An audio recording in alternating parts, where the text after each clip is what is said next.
Peace, y'all, and welcome to Gather and Heal, the podcast. My name is Vanessa Suhey, and I am your holistic host. Basically, we're going to have lots of combos. Sometimes it'll be just me, and sometimes we'll have some guests. No matter what the topic is, though, I'm going to make sure that it connects right back to your emotional wellness and healing journey. Peace out and welcome back to actually my first ever podcast recording in person. Y'all already know I meet so many people online and I love it. It's dope. But you know what? In real life is dope too. So yes, I got the homie here, Lucely. And I'm super excited because you've been one of our top supporters right from the beginning. She came through and did an event with us. What were we talking about? Actually, the same thing. Yeah. Okay. So I'm seeing a pattern here. Seeing a pattern. So today we're going to talk a little bit about working with the Latinx population, but even more specifically, women and non-binary people. So before we get into all of that juicy conversation and greatness, Lucely, tell us, who are you? What do you enjoy? Who are your people? Oh, okay. So my name is Lucely Frias, Luzeli as well in English. You know, sometimes I throw in a little bit of the spice and with the Spanish. I hail from Providence, Rhode Island. You know, one of the largest Dominican populations outside of DR, or one of the top, I should say, because New York and Lawrence, Massachusetts, kind of take over. Yeah. I am a daughter of immigrants. I am the middle child. I am a clinical social worker. I went to Boston College, where I believe in Boston, that's where you and my fiance met. No, it was outside of there. It was outside. Yeah. It was actually with Jennifer.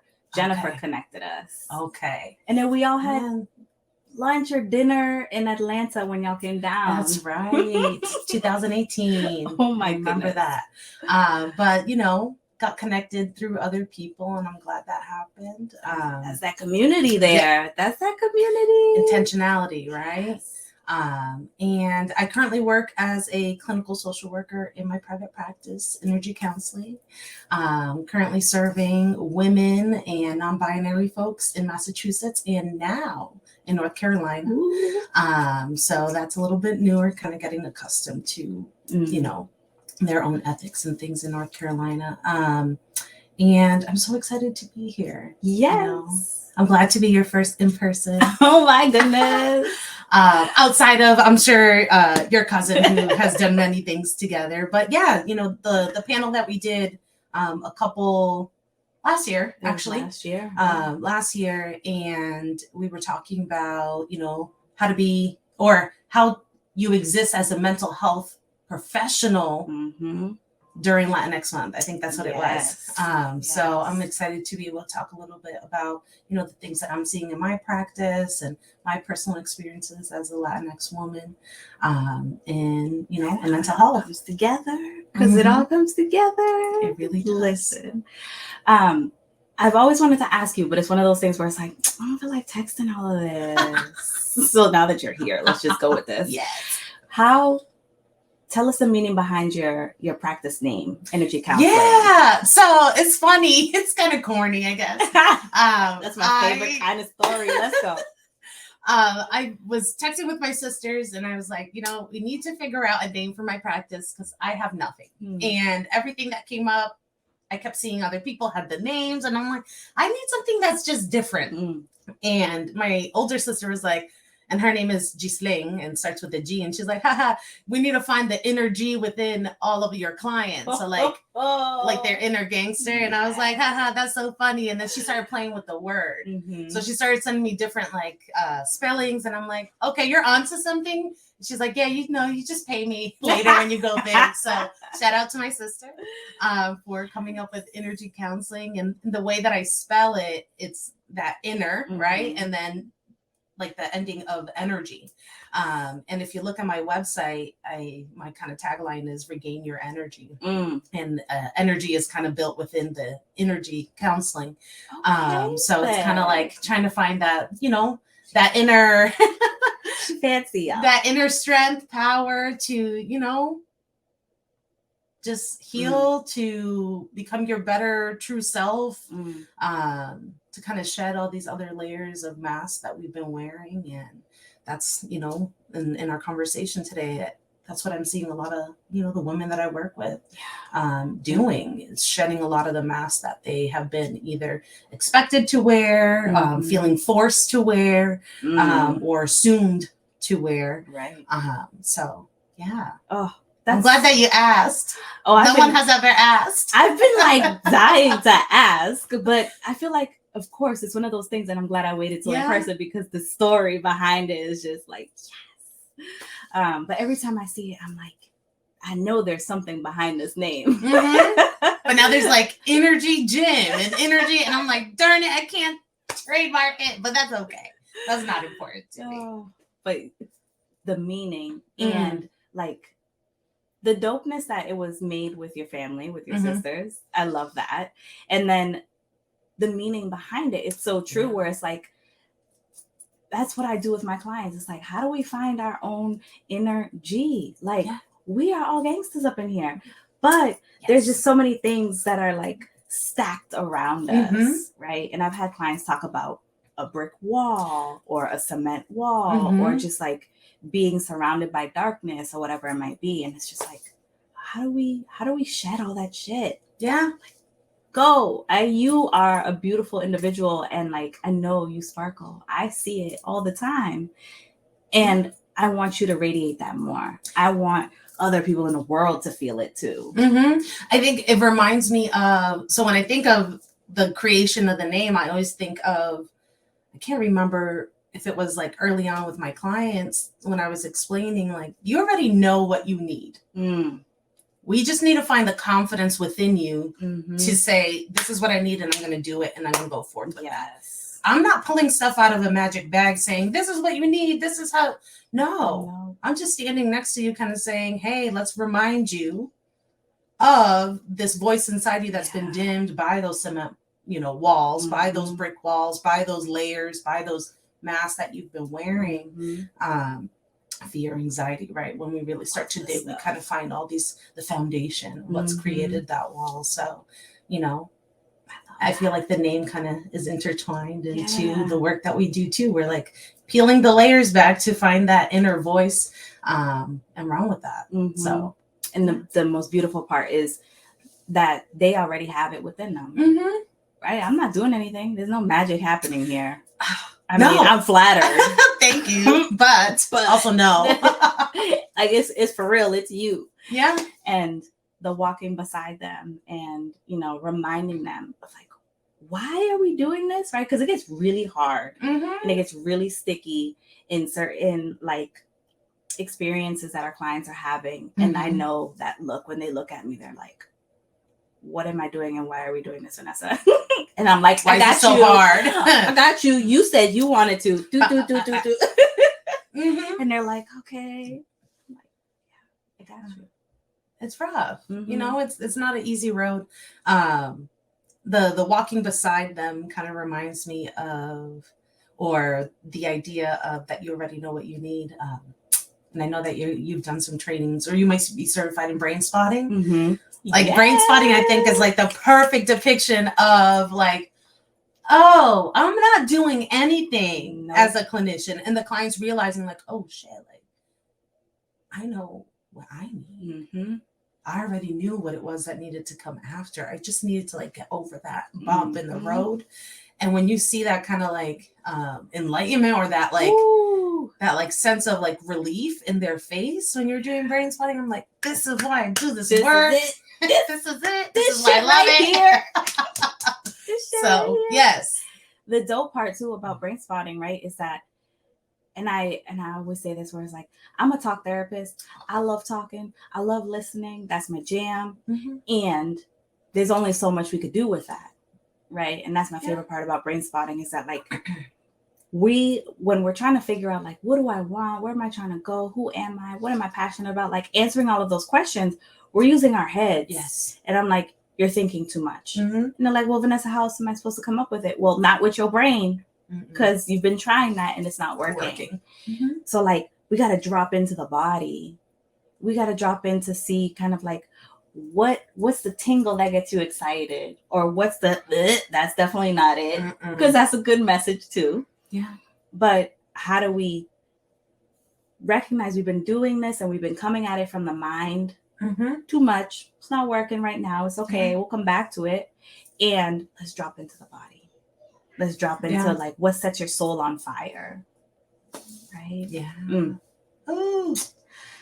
So in private practice, I've gone through the evolution of, I originally was working with teenagers. I was working with then just young women and adult women, and now it's just women, right? Like there's evolutions with this, and I love that part about being a social worker, that we can switch it up because I'm evolving and changing, right? So tell us a little bit about the evolution of your practice and how you landed on working with Latinx, non-binary folks and women. Yeah, so I am coming up on year 2 in February of my private practice. Kind of got birthed out of, obviously, like many people, the pandemic. I was working as a clinical case manager at a acute rehab hospital in Boston, in the Boston area. And I was just so burnt out, you know, going from being the first ever positive case in the hospital, where nobody knew what that looked like, what it was, you know, what to expect out of it, to obviously being the first recovered and coming back to a fully, you know, just COVID floor that was locked. So that was really scary and very isolating. I was the only case manager there that in a way was probably maybe willing to take it on, but also kind of coerced in a way. I believe you know, it. if we like, really we need start somebody. digging, I'm like, you know, I could have said no. And what would have happened if I said no? Yeah. But, you know, that really shook me up and said, you need to do something else. This can't be it. So that took me a little while to get there. Yeah. But one day, one day in December, I was sitting in my office and I said, no, I'm going to do this. I don't have clients lined up, but I have my listing up there and there are people reaching out. Yeah. And at that point, I think I had at least 100 people in my email trying to connect with me. But that fear, that, you know, quote unquote imposter syndrome was really eating me alive. Like, nobody wants to work with you. You don't know how to do this. You're not equipped. You don't have the skills. You haven't worked traditionally just in, you know, individual therapy. Right. A lot of my work has been in case management, intensive case management. So that kind of fear of like, I'm not prepared kind of got in the way. But that Friday, I remember it, December 15th, I said, I'm going to send this email and I'm going to put in my time. Yeah. I gave a good amount of time. I gave a month, even though, you know, that was just me delaying. As long as you know what was beneath that. Yes, it was delaying. It was avoidance. And by that time, I had, my website was pretty much ready. And I think I published my website right either before I finished or right after. And I still didn't have a client yet. Right. I was still too afraid to reply to people, but also there was like that other fear of like, girl, there are people waiting to hear back. Like, this is disrespectful at this point. So by the time I, you know, finished my time there, so from January 15th till my first ever client, shout out to my first ever client, February 1st, I just went ham and started replying to everybody and setting up consultations. At one point, I had like consultations like back to back every day for a full week. And at that point, I had no idea what my ideal client was. I had some questions, right? I'm like, okay, this is what my consultations will look like. And that still, you know, evolved. And now it's pretty like straightforward. And, you know, looking back now, I'm like, all right, I think I know who my ideal client is. So I've done some, you know, changes to my website and to like, you know, my about me, and it's definitely working with Latinx women, as well as Latinx non-binary folks. But I will say that if you look at my caseload right now, I have one man. I have, foundational Black folks, Black American, Afro American, in my caseload, and then everybody else is Latinx, whether they're Black Latinx or white or mestizo Latinx. And it's been a wonderful thing to realize, like, oh, me being bicultural, bilingual is what is supporting a lot of these folks. And I need to be very clear about that in the way that, I talk about my services, because, I'm looking for the same thing as a therapist for me, Yeah. So why not, make sure that you're meeting that need? There's clearly a need. So yeah, right now it's funny because I go through waves of like, oh, I know who my client is. And other times I'm like, is it? I don't know. And then I'm like, just look at the results. Look at the, the goals that people are meeting, the way that we transition from weekly to biweekly to monthly. Clearly something is helping. Yeah. So right now, my largest population, I guess, in my client caseload are, super high achieving Latinx women, who are in grad school to get their MBA, their NPs, their MSWs, their, all the things, law school, they trying to become attorneys. I'm just like, oh, yes, no boundaries, no self-care, eldest daughter, baby, child of immigrants, of like goes, right? And what can I show? And this idea of like almost paying it back to your parents. So that means that the goalpost keeps moving. Yeah. You achieve something, you don't celebrate it, you don't acknowledge it, the goalpost moves again. What's next? And then, sprinkle in all the other stuff that our moms had to deal with that they still haven't, either healed from or grown from, that then we're dealing with. So the idea of like, your novio, right? Where's your boyfriend? Where's your husband? When are their kids coming? You keep going back to school. Come on, what's happening here? So like those expectations that kind of, really get into your head and sometimes get in the way when you have, those goals that you want to achieve. So it's been interesting seeing kind of that evolution over time.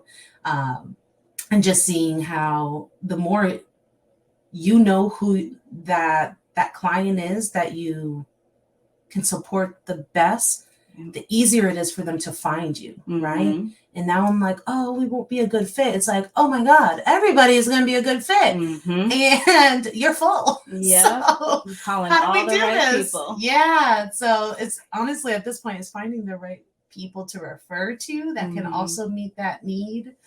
So growing that network, it's always hard too.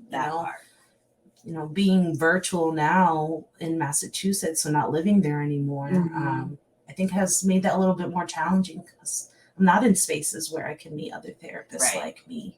And even if I start looking at that, there's not many therapists in like me either in the first place. place, or like us. That's the reason why people, reach out and are willing to sit and wait list for a while. So that's always difficult. Which is so not fair. Right? Like, because we know how valuable it is in that moment when you're ready to make that step and you're like, okay, I'm going to do this. And there's a wait list, or you can't find somebody, or like whatever it might be. And so I know one of the things that I say to people when they call me for the consultation, and they're like, yeah, I've been looking for 2 years, and I took a break and something, had me reach back out and blah, blah, blah. And I'm like, I got to tell you, I am so proud of you. Yep. I am so proud of you for starting the journey, taking a break when you needed to, and then restarting when you're ready. Because I know that that's not an easy process. And then never mind if you sprinkle in a bad experience with the therapist, and then you still keep going. Oh, the horror stories. Oh my gosh. I don't even... I can't. That's all I heard in 2021, right? From February at least until like August was just horror stories back to back to back. And to the point where I'm like, okay, what's going on? Right. What's happening? And I think, that's what really clarified for me that I might have clients who have horror stories with me if I don't do my due diligence in, not vetting, but really making sure that they are a good fit Mm-hmm.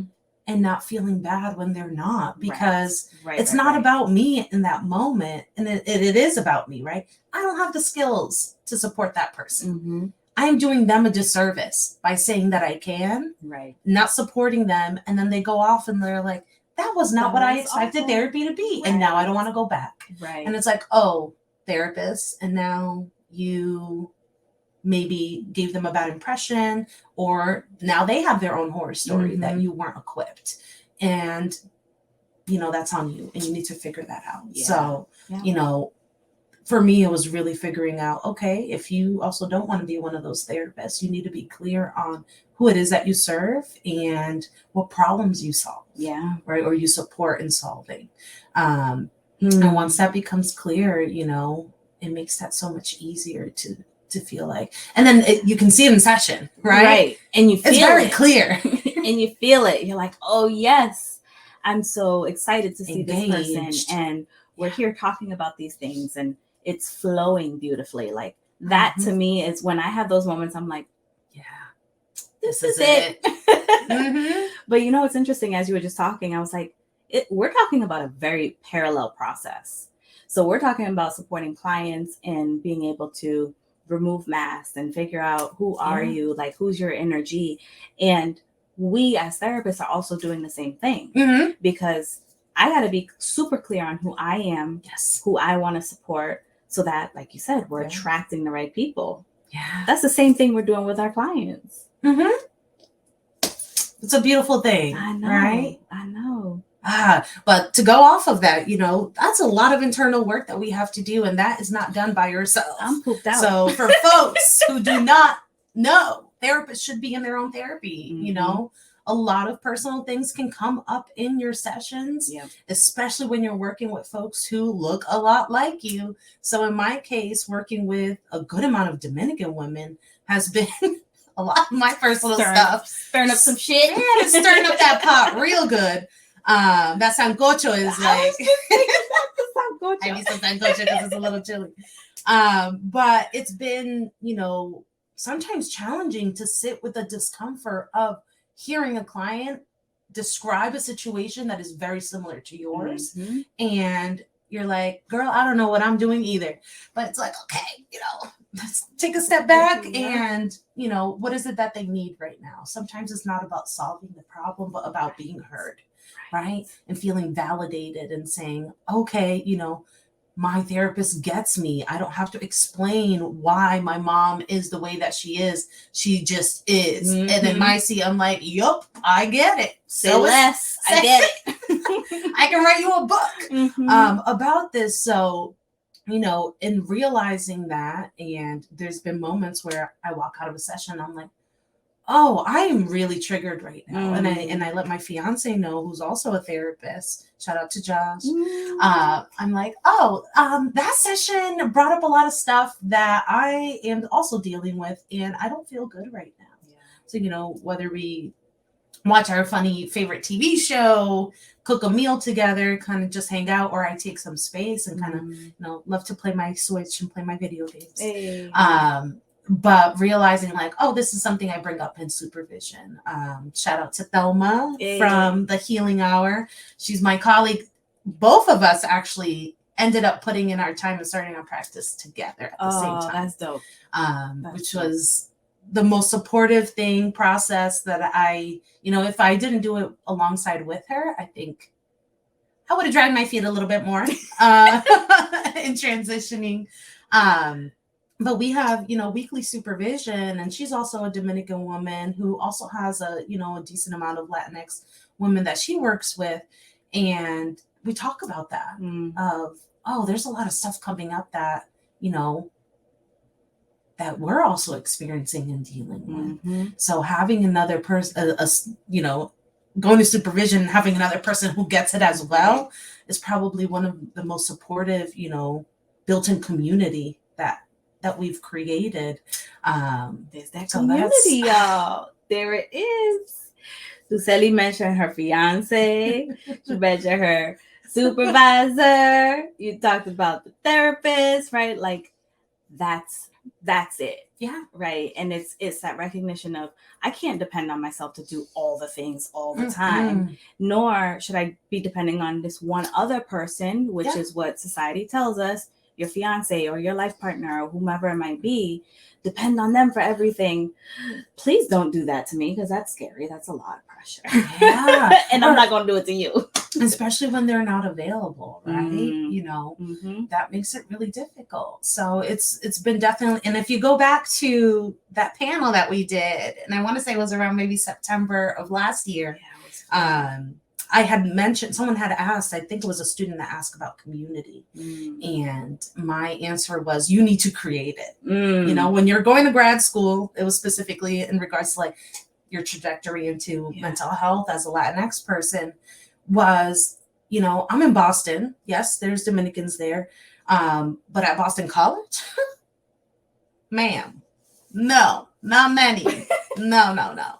So it was imperative for me to create that community of people around me and be intentional of who's there and, you know, what roles they serve. So if it was, you know, I want to have a group of folks that I can just speak my Spanglish and, you know, go party and talk about family stuff, that's what I needed.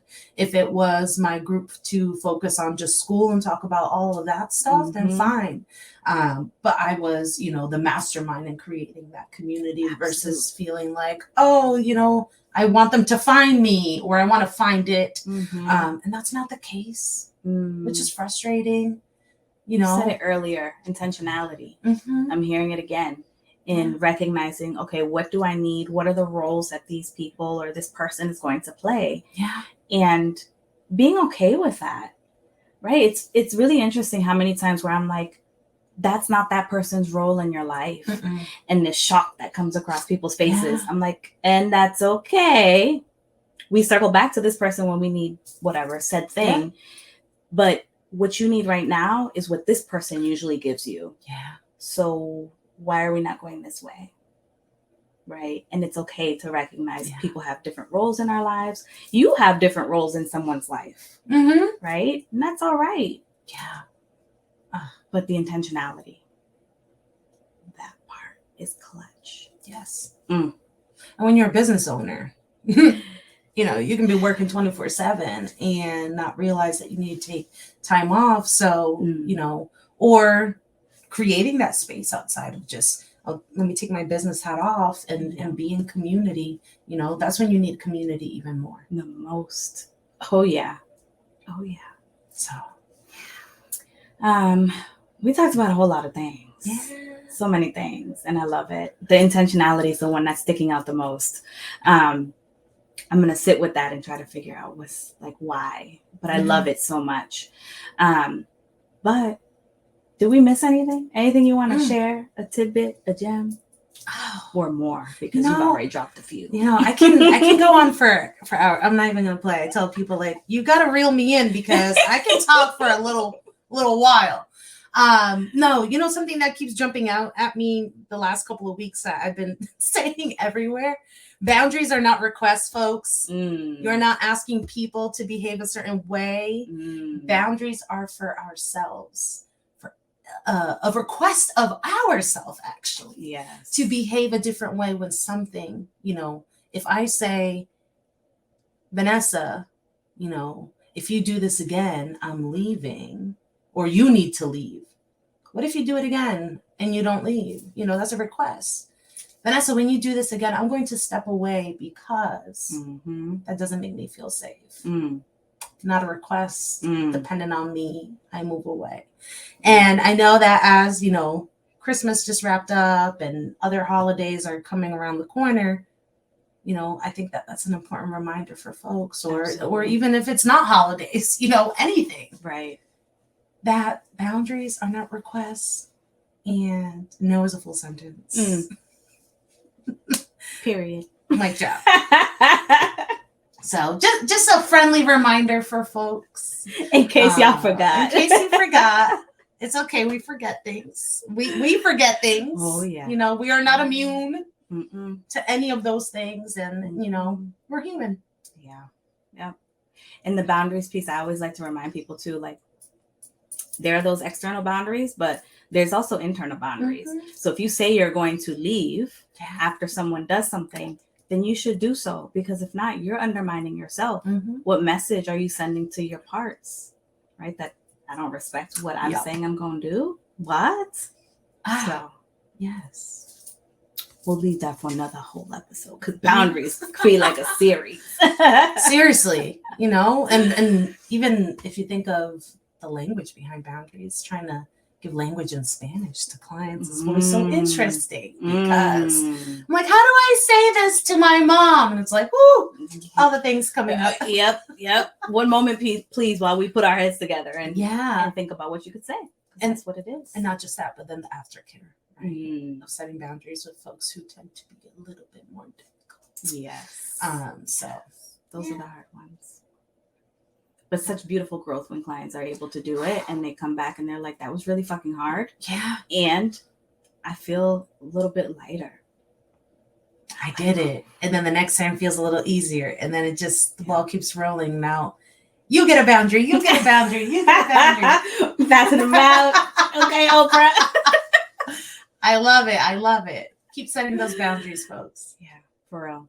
While you are intentionally putting together your community, and recognizing who does what for you. There's a theme here. All right, y'all. So between the two of us, we can keep going, but we're gonna pause here. You already know you can find us on Spotify, anywhere that you listen to your podcast. If you want to see our beautiful faces and our hands flailing all over the place, because this is how we do, catch this on YouTube. And don't be greedy. Share it with the homies, y'all. Like, I mean, you already know. Share. It's free $99 to share your friend's podcast. Come on. But yeah, other than that, I hope y'all have nothing short of a beautiful fucking day. Peace.